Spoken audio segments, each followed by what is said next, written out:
মন আল্লাহ আল্লাহ আল্লাহ দমে দমে জপরে মন আল্লাহ আল্লাহ আল্লাহ আউয়ালে আখিরে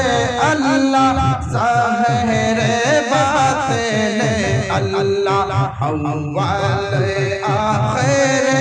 আল্লাহ জাহিরে বাতিনে আল্লাহ আমার দোলে আমার আল্লাহ আমার দোলে আমার আল্লাহ জপরে মন আল্লাহ তুমি জপরে মন আল্লাহ আল্লাহ আল্লাহ তুমি জপরে মন আল্লাহ আল্লাহ আল্লাহ আলিমুল গায়ব আল্লাহ সামিউল বাসীর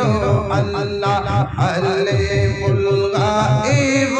আল্লাহ সামিউল বাসীর আল্লাহ সর্বগুণে গুণে আল্লাহ আমার সর্বগুণে গুণে আল্লাহ তুমি তুমি আল্লাহ তুমি জপরে মন আল্লাহ আল্লাহ আল্লাহ তুমি জপরে মন আল্লাহ আল্লাহ আল্লাহ তুমি জপরে মন আল্লাহ আল্লাহ আল্লাহ আল্লাহ বড় মেহেরবান সৃষ্টি করলো দু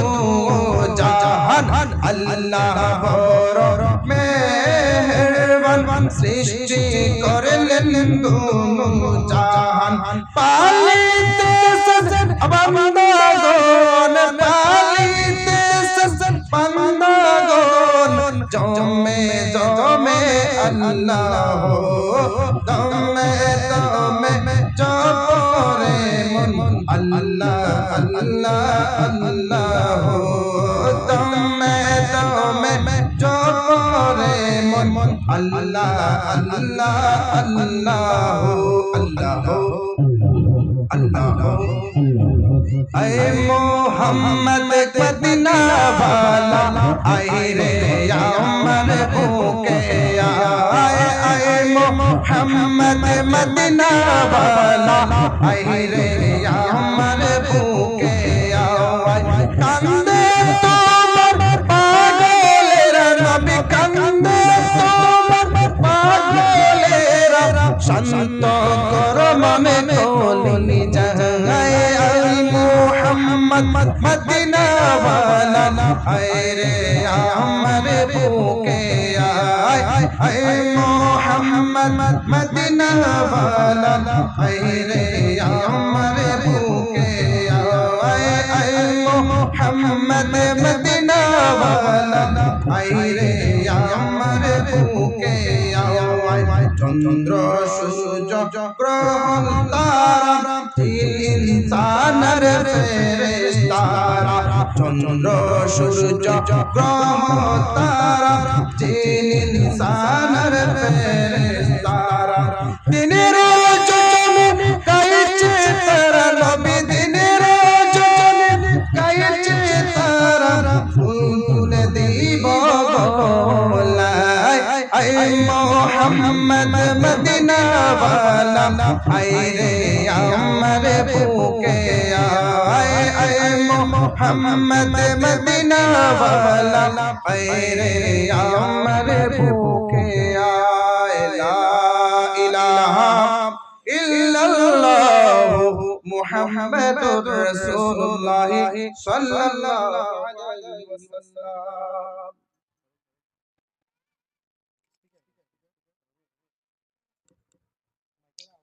সম্মানিত মুরব্বিয়ানে কারাম যুবক ভাইয়েরা পর্দার আড়ালে আমার মা ও বোনেরা সকলের প্রতি আমি অদমের পক্ষ থেকে সর্বপ্রথমে ইসলামী সম্ভাষণ জানাই। আসসালামু আলাইকুম ওয়া রাহমাতুল্লাহি ওয়া বারাকাতুহু। আল্লাহ পাক রব্বুল আলামিনের দরবারে লাখো কোটি শুকরিয়া আদায় করতেছি যে মহান রব্বুল আলামিন আপনাকে আমাকে সমস্ত মানুষ থেকে বাছাই করে আল্লাহর জিকিরের মাহফিলে রাসূল আকরাম সাল্লাল্লাহু আলাইহি ওয়াসাল্লামের জিকিরের মাহফিলে আসার মতন বসার মতন তৌফিক এনায়েত করেছেন। সেই জন্য ওই মহান মুনিব রব্বুল আলামিনের দরবারে শুকরিয়া আদায় করেন। সবাই জোরে জোরে বলেন আলহামদুলিল্লাহ। আল্লাহ পাক রব্বুল আলামিনের দরবারে আমরা কেনই শুকরিয়া আদায় করব না? যে মহান রব্বুল আলামিন আপনাকে আমাকে অন্যান্য প্রাণী না বানাইয়া আল্লাহর শ্রেষ্ঠ জাতি আশরাফুল মাখলুকাত মানুষ হিসেবে এই দুনিয়াতে পাঠিয়েছেন। সেই জন্য ওই মহান রব্বুল আলামিনের দরবারে শুকরিয়া আদায় করেন। সবাই জোরে জোরে বলেন আলহামদুলিল্লাহ।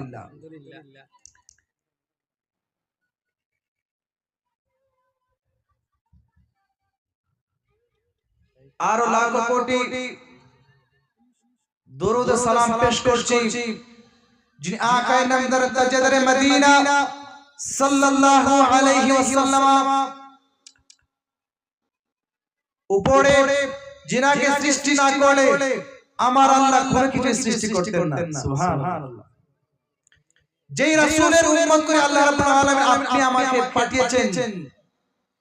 যে রাসূল সাল্লাল্লাহু আলাইহি ওয়াসাল্লাম দুনিয়াতে যখন কোন মানুষ আগমন করে, কোন বাচ্চা জন্মগ্রহণ করে, ওই বাচ্চাটা ওয়া ওয়া করে কাঁদে। কিন্তু আমার আকা রাসূল আকরাম সাল্লাল্লাহু আলাইহি ওয়াসাল্লাম যখন এই দরার বুকে আগমন করেছিলেন, রাসূল আকরাম সাল্লাল্লাহু আলাইহি ওয়াসাল্লাম দুনিয়াতে এসে আর কোন কথা না বলে সিজদা দিয়ে বলেছিলেন ইয়া রাব্বি হাবলি উম্মতি। সুবহানাল্লাহ। আর কোন বাক্য উচ্চারণ না করে শুরুতে দুনিয়াতে এসে রাসূল আকরাম সাল্লাল্লাহু আলাইহি ওয়াসাল্লাম উম্মতের জন্য আল্লাহর দরবারে বলতেছেন আল্লাহ ইয়া রাব্বি হাবলি উম্মতি, ইয়া রাব্বি হাবলি উম্মতি। যে রাসূল সাল্লাল্লাহু আলাইহি ওয়াসাল্লামের ব্যাপারে সমস্ত পয়গম্বর সমস্ত রাসূলগণ আল্লাহর দরবারে বলেছেন মাওলা আপনি যদি আমাদেরকে নবী না বানাইয়া রাসূল না বানাইয়া পয়গম্বর না বানাইয়া ওই রাসূল সাল্লাল্লাহু আলাইহি ওয়াসাল্লামের উম্মত করে দুনিয়াতে প্রেরণ করতেন আমরা আরো বেশি খুশি হইতাম। সুবহানাল্লাহ। ওই আল্লাহর দরবারে কোনো দরখাস্ত পেশ করতে হয় নাই, তারপরেও মাওলা আপনাকে আমাকে মায়া করে দয়া করে ওই নবীজির উম্মত করে দুনিয়াতে প্রেরণ করেছেন। সুবহানাল্লাহ। কত দয়া কত মায়া আল্লাহ রাব্বুল আলামিন কত মায়া করে দেখেন। আল্লাহ বলেন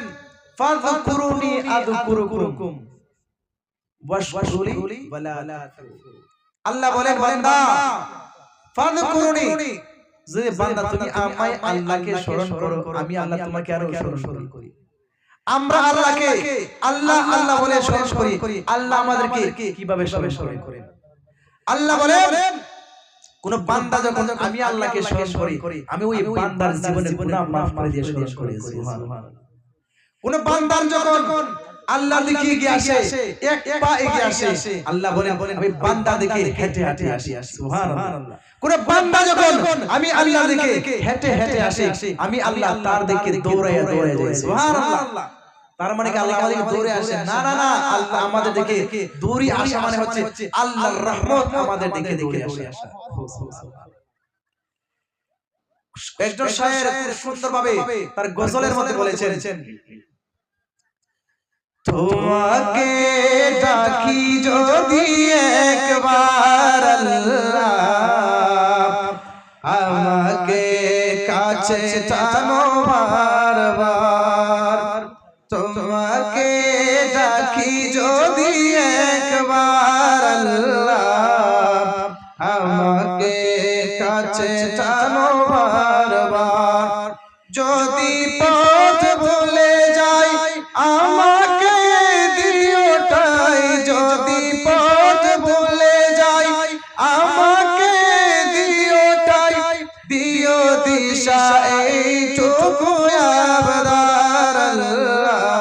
আমাকে কাছে টানো বারবার। কত সুন্দর করে শায়ের বলেন, বান্দা যখন আল্লাহর দিকে আগায়, বান্দা যখন আল্লাহর দিকে হেঁটে হেঁটে আগায়, আমার আল্লাহ কয় বান্দা রে আমি আল্লাহ তোমার দিকে দৌড়ায় দৌড়ায় যাই। সুবহানাল্লাহ। আল্লাহ রাব্বুল আলামিন বলেন রে বান্দা, তুমি যদি আমি আল্লাহর দিকে হেঁটে হেঁটে আসো, আমার আল্লাহর রহমত তোমার দিকে দৌড়ায় দৌড়ায় যায়। আমি যে বিষয়টি নিয়ে আপনাদের সামনে আলোচনা পেশ করার চেষ্টা করতেছি অল্প কিছুক্ষণের মধ্যে আমি শেষ করে ফেলবো। একখানা কোরআনে পাক থেকে একখানা আয়াত আমি তেলাওয়াত করেছিলাম। আল্লাহ রাব্বুল আলামিন কালামে পাকের মধ্যে বলেন, আউযু বিল্লাহি মিনাশ শাইতানির রাজীম, বিসমিল্লাহির রাহমানির রাহিম। وقضى ربك ألا تعبدوا إلا إياه وبالوالدين إحسانا। আল্লাহ রাব্বুল আলামিন কালামে পাকের মধ্যে ঘোষণা করেন, আল্লাহ বলেন ওয়াকাদা রাব্বুকা আল্লা তা'বুদু, আমার সর্বপ্রথমে আমি আল্লাহর ইবাদত করব। ওয়াকাদা রাব্বুকা আল্লা তা'বুদু ইল্লা ইয়াহু ওয়া বিল ওয়ালিদাইনি ইহসানা। সুবহানাল্লাহ। আল্লাহ রাব্বুল আলামিন কালামে পাকের মধ্যে ঘোষণা করেন, আমি আল্লাহর সর্বপ্রথমে ইবাদত করবা, তারপরে তোমার মা বাবার খেদমত তুমি লেগে যাবে। সুবহানাল্লাহ। আল্লাহ বলেন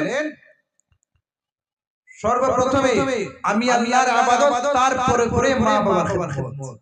কত সুন্দর করে আমার আল্লাহ বলেন, ওয়াকাদা রাব্বুকা আল্লা তা'বুদু ইল্লা ইয়াহু ওয়া বিল ওয়ালিদাইনি ইহসানা। কত সুন্দর করে মায়া করে আল্লাহ বলেন, বান্দা সর্বপ্রথমে আমি আল্লাহর ইবাদত, তারপরে তোমার মা বাবার খেদমত। সুবহানাল্লাহ। রাসূল আকরাম সাল্লাল্লাহু আলাইহি ওয়াসাল্লাম এই আয়াতের পরে রাসূল আকরাম সাল্লাল্লাহু আলাইহি ওয়াসাল্লাম একই কথা বলেন, রিদার রাব্বি ফি রিদাল ওয়ালিদাইন ওয়া সাখাতুর রাব্বি ফি সাখাতিল ওয়ালিদাইন। তোমার মা বাবা যদি তোমার প্রতি খুশি হয়ে যায়, আমার আল্লাহও খুশি হয়ে যাবে। সুবহানাল্লাহ। তোমার মা বাবা যদি নারাজ হয়ে যায়, সারা দিন যদি আল্লাহর ঘর মসজিদে লুটিয়ে পরে সেজদা দিতে থাকো, আল্লাহ বলেন তোমার মা বাবা তোমার প্রতি খুশি নয়, আমি আল্লাহ তোমার প্রতি খুশি নয়। রাসূল আকরাম সাল্লাল্লাহু আলাইহি ওয়াসাল্লামের দরবারে একজন সাহাবী আয়েশা ডাকতে বলতেছেন, ইয়া রাসূলুল্লাহ, ইয়া হাবিবাল্লাহ, নবী গো, ও মায়ের নবীজি, দুনিয়ার মধ্যে আমি কার সবচেয়ে বেশি আনুগত্য করব, কার সবচেয়ে বেশি সেবা যত্ন করব? রাসূল আকরাম সাল্লাল্লাহু আলাইহি ওয়াসাল্লাম বললেন, হে সাহাবী রে, ও সাহাবী, শুনে নাও সর্বপ্রথমে তুমি তোমার মার খেদমত করবে। সাহাবী প্রশ্ন করে, ইয়া রাসূলুল্লাহ, প্রথমে বললেন মায়ের কথা, ঠিক আছে মেনে নিলাম, তারপরে কার সেবা করব? আমার রাসূল আকরাম সাল্লাল্লাহু আলাইহি ওয়াসাল্লাম বলেন, তারপরেও তোমার মার খেদমত করব। সুবহানাল্লাহ। সাহাবী আবার প্রশ্ন করে, ইয়া রাসূলুল্লাহ, তারপরে কার খেদমত করব? রাসূল আকরাম সাল্লাল্লাহু আলাইহি ওয়াসাল্লাম বলেন, হে সাহাবী রে, শুনে নাও, তারপরেও তুমি তোমার মায়ের খেদমত করবে। সুবহানাল্লাহ। চতুর্থবারে যখন প্রশ্ন করা হলো, ইয়া রাসূলুল্লাহ, ইয়া হাবিবাল্লাহ, নবী গো, তারপরে কার খেদমত করব? আমার নবী জানাই দেন, কয় সাহাবী রে, ও আমার সাহাবী, শুনে নাও, তারপরে তোমার বাবার খেদমত করবা। জোরে বলেন না সুবহানাল্লাহ। হাদিসের ব্যাখ্যার মধ্যে এসেছে, কেন মায়ের কথা তিনবার একবার বলা হলো শুনে নাও হে দুনিয়ার মানুষ রাসূল আকরাম সাল্লাল্লাহু আলাইহি ওয়াসাল্লাম হাদিসে মুবারকার মধ্যে এই হাদিসের ব্যাখ্যার মধ্যে মুহাদ্দিসিনে কেরাম কত সুন্দর করে ব্যাখ্যা করেছেন তোমার বাবা যেমন কষ্ট করে তোমার বাবা তোমার জন্য কষ্ট করে কিন্তু তোমার মা কেমন কষ্ট করে শুনে নাও তুমি যখন মায়ের গর্ভের মধ্যে আসছিলা মায়ের গর্ভের মধ্যে যখন ছিলা রে ওই সময় তুমি যখন ধীরে ধীরে যখন বড় হচ্ছিলা তোমার যখন বয়স বাড়তেছিল যখন তুমি 10 মাস 10 দিন যখন হয়ে যায় তুমি যখন গর্ভ থেকে যখন দুনিয়ায় আসবা আসার আগে মায়ের পেটের মধ্যে এমন জোরে লাথি মারতারে ওই কষ্টের জন্য আমার নবী আকরাম সাল্লাল্লাহু আলাইহি ওয়াসাল্লাম সর্বপ্রথমে মায়ের কথা বলেছেন ওই মা যখন খাবার যখন পেটে লইয়া যখন মা যখন ওই খাবারটা খাইবে ওই সময় তুমি তোমার মায়ের পেটের মধ্যে লাথি মেরেছিলা তোমার মা যখন কোন শীতের মধ্যে যখন তুমি যখন উপবিষ্ট হই না ওই কোন শীতের মধ্যে সবাই ঘুমিয়ে যায় তোমার মা ঘুমায় না রে শুনে নাও তোমার মা তুমি যখন একদিকে প্রস্রাব করে দাও মা ভিজা জায়গার মধ্যে ঘুমায় তুমি যখন আরেকবার ডান দিকে যখন প্রস্রাব করে দাও ওই মা তোমাকে দুই দিকে না রাখিয়া ওই আদরের মা ও আদরের মা তোমাকে বুকের মধ্যে লইয়া তোমাকে বিছনার মধ্যে শুইতে দেন রে সন্তান ওই আদরের মা ওই আদরের মা তোমাকে বুকে লইয়া তোমাকে বিছনার মধ্যে শুইতে দেন কত আদর কত মায়া ওই মা কেমন আদর করে শুনেন মা কেমন আদর করে শুনেন শীতের মধ্যে যখন সন্তান যখন চিৎকার করে কান্না করে সন্তান যখন চিৎকার করে কান্না করে পাশের বাবা যখন বলে ওই সন্তানকে নিয়ে ঘর থেকে বের হয়ে যায় মা তো সন্তানকে ঘরে রাখতে পারে না মা তো সন্তানকে ঘরে রাখতে পারে না ওই আদরের মা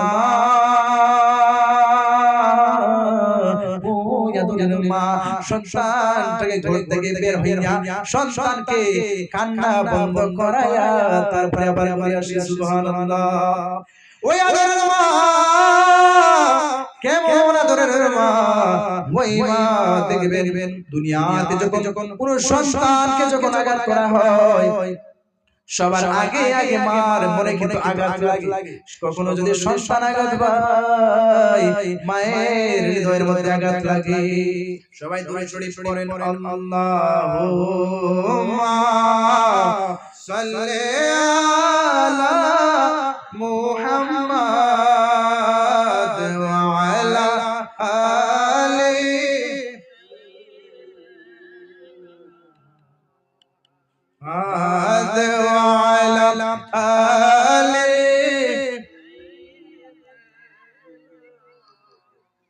মিচামিচি কাটাইলাম জিন্দেগি মিচামিচি কাটাইলাম জিন্দেগি চোখে দেখে না করিলাম বন্দেগি চোখে দেখে না করিলাম বন্দেগি আল্লাহুম্মা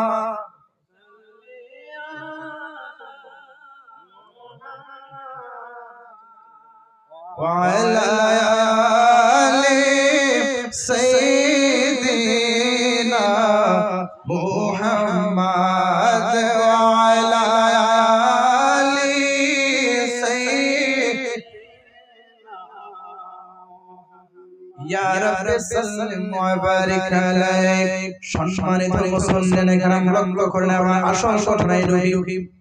সবাই খুবই কম অল্প সময়ের ভিতরে আমি শেষ করব আজান একদম কাছাকাছি বন্ধুরে আমার এরে আমার যুবক ভাইরে শুনে নাও মা বাবার অন্তরে যদি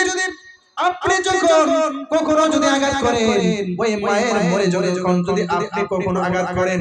হাদিসের মধ্যে দিয়ে আসছে রাসূল আকরাম সাল্লাল্লাহু আলাইহি ওয়াসাল্লাম একজন প্রখ্যাত সাহাবী হযরত আলকামা রাদিয়াল্লাহু তাআলা আনহু হযরত আলকামা রাদিয়াল্লাহু তাআলা আনহু যখন অসুস্থ হয়ে বিছানার মধ্যে শুয়ে যায় হযরত আলকামা রাদিয়াল্লাহু তাআলা আনহুর স্ত্রী হযরত আলকামা রাদিয়াল্লাহু তাআলা আনহুর স্ত্রী রাসূল আকরাম সাল্লাল্লাহু আলাইহি ওয়াসাল্লামের দরবারে আয়েশা ডাক দিয়া কই নবী গো ও মায়ের নবীজি আপনার সাহাবী হযরত আলকামা রাদিয়াল্লাহু তাআলা আনহু অসুস্থ হইয়া বিছানার মধ্যে শুয়ে আছেন আমার নবীজি ডাক বলতেছেন যারা আশেপাশে সাহাবায়ে কেরাম চলে যাও যাও যাও চলে যাও হযরত আলকামা রাদিয়াল্লাহু তাআলা বাড়ির মধ্যে চলে যাও যাইয়া দেখো হযরত আলকামা রাদিয়াল্লাহু তাআলা কি অবস্থা সমস্ত সাহাবায়ে কেরাম দৌড়াইয়া হযরত আলকামা রাদিয়াল্লাহু তাআলা বাড়ির মধ্যে আয়েশা দেখতেছে হযরত আলকামা রাদিয়াল্লাহু তাআলা বিছানার মধ্যে শুয়ে আছে মৃত্যু শয্যায় বিছানার মধ্যে শুয়ে আছে সমস্ত সাহাবায়ে কেরাম আবার আসিয়া রাসূল আকরাম সাল্লাল্লাহু আলাইহি ওয়াসাল্লামের দরবারে এসে বলতেছেন ইয়া রাসূলুল্লাহ ইয়া হাবিবাল্লাহ নবী গো ও মায়ের নবী গো আপনার সাহাবী হযরত আলকামা রাদিয়াল্লাহু তাআলা বিছানার মধ্যে অসুস্থ হয়ে আছে নবী আমার নবীজি আবার সুস্থ সাহাবায়ে কেরামকে ডেকে বললেন যাও যাও চলে যাও তোমরা তাকে কালিমা পড়ানোর চেষ্টা করো সমস্ত সাহাবায়ে কেরাম যখন আবার চলে গেলেন আয়েশা যখন হযরত আলকামা রাদিয়াল্লাহু তাআলা আনহুকে কালিমা পড়ানোর চেষ্টা করতেছে লা ইলাহা ইল্লাল্লাহ মুহাম্মাদুর রাসূলুল্লাহ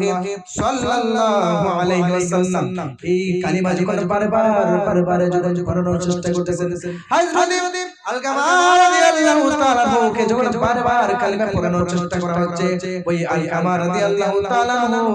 কালিমা পড়তে পারতেছেন না আমার নবীজির দরবারে যখন সমস্ত সাহাবায়ে কেরাম আসলেন আয়েশা বলতেছেন ইয়া রাসূলুল্লাহ ইয়া হাবিবাল্লাহ নবী গো ও মায়ের নবীজি আপনার সাহাবী হযরত আলকামা রাদিয়াল্লাহু তাআলা অসুস্থ রয়েছে ওই অবস্থার মধ্যে আমরা কালিমা পড়ানোর চেষ্টা করলাম সে কালিমা পড়তে পারতেছে না ইয়া রাসূলুল্লাহ ইয়া হাবিবাল্লাহ নবী গো তারপরে আমরা কি করব আমার নবী বলতে সাহাবীরা রে সাহাবীরা রে ও সাহাবায়ে কেরাম শুনে নাও তোমরা যাও চলে যাও আবার চলে যাও হযরত আলকামা রাদিয়াল্লাহু তাআলা বাড়ির মধ্যে চলে যাও যাইয়া দেখবা হযরত আলকামা রাদিয়াল্লাহু তাআলা মা অত বাবা বেঁচে আছে কিনা কেউ যদি জীবিত থাকে তারা যদি সুস্থ থাকে তাদেরকে আমার কাছে নিয়ে আসবা তারা যদি অসুস্থ থাকে আমি স্বয়ং নবী তার কাছে চলে যাব সুবহানাল্লাহ রাসূল আকরাম সাল্লাল্লাহু আলাইহি ওয়াসাল্লাম যখন হযরত আলকামা রাদিয়াল্লাহু তাআলা আনহুর বাড়ির মধ্যে আসলেন আয়েশা দেখতেছেন হযরত আলকামা রাদিয়াল্লাহু তাআলা আনহু বিছানার মধ্যে শুয়ে আছেন আমার নবীজি হযরত আলকামা রাদিয়াল্লাহু তাআলা আনহুর এই অবস্থা দেখিয়া আমার নবীজি হযরত আলকামা রাদিয়াল্লাহু তাআলা আনহুর মায়ের কাছে আয়েশা ডাক দেয়া গো আলকামা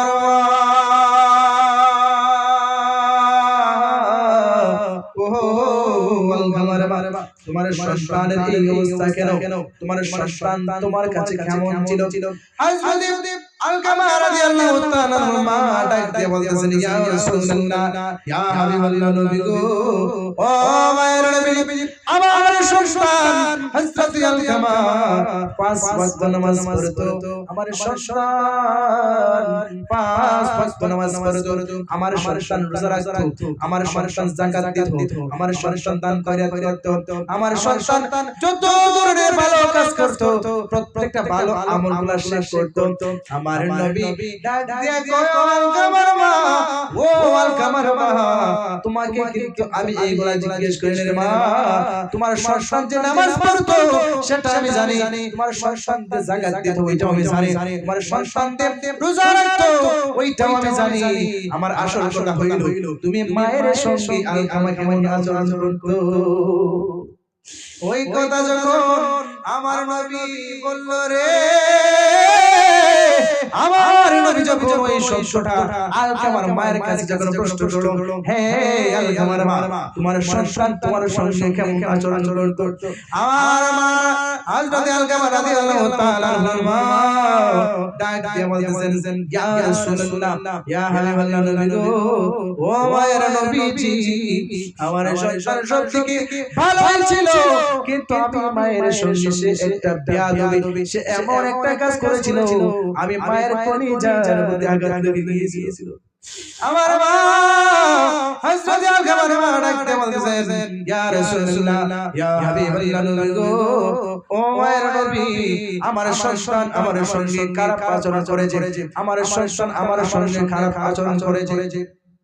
আমার রাসূল আকরাম সাল্লাল্লাহু আলাইহি ওয়াসাল্লাম বলেন ও আলকামার মা তোমার কাছে আমার অনুরোধ রইল তুমি যদি তোমার সন্তানকে maaf করে দাও তুমি যদি তোমার সন্তানকে maaf করে দাও তোমার সন্তান কালিমা পড়বে কালিমা পড়ার সঙ্গে সঙ্গে সে জান্নাতি হবে হযরত আলকামা রাদিয়াল্লাহু তাআলা আনহুর মা ডাক দিয়ে বলেন ইয়া রাসূলুল্লাহ নবী গো নবীজি আমি আলকামাকে maaf করব না এই কথা যখন বলল রে আমার নবীজি সাল্লাল্লাহু আলাইহি ওয়াসাল্লাম বললেন ও আলকামার মা তুমি যদি তোমার সন্তানকে maaf না করো আমার সাহাবী জাহান্নামে যাবে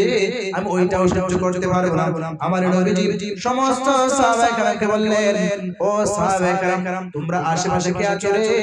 সবাই লাকড়ির ব্যবস্থা করো সবাই লাকড়ির ব্যবস্থা করো আমি হযরত আলকামা রাদিয়াল্লাহু তাআলার হুজুরের মধ্যে জ্বালাইয়া দেব আমার নবীজি যখন এই কথা বলল সমস্ত সাহাবা কেরাম যখন লাকড়ির ব্যবস্থা করলো যখনই হযরত আলকামা রাদিয়াল্লাহু তাআলা আগুনের মধ্যে যখন নিক্ষেপ করা হবে হযরত আলকামা রাদিয়াল্লাহু তাআলা ডাক ডাক নবী গো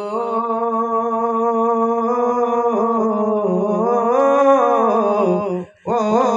মায়ের নবীজি দুনিয়ার মধ্যে কোন মা বাবার সামনে কোন সন্তানকে যদি একটা ফুলের টোকা দেওয়া হয় রাসূল ওই মা কিন্তু সহ্য করতে পারে না কিন্তু ইয়া রাসূলুল্লাহ ইয়া হাবিবাল্লাহ নবী গো আপনি আমার সামনে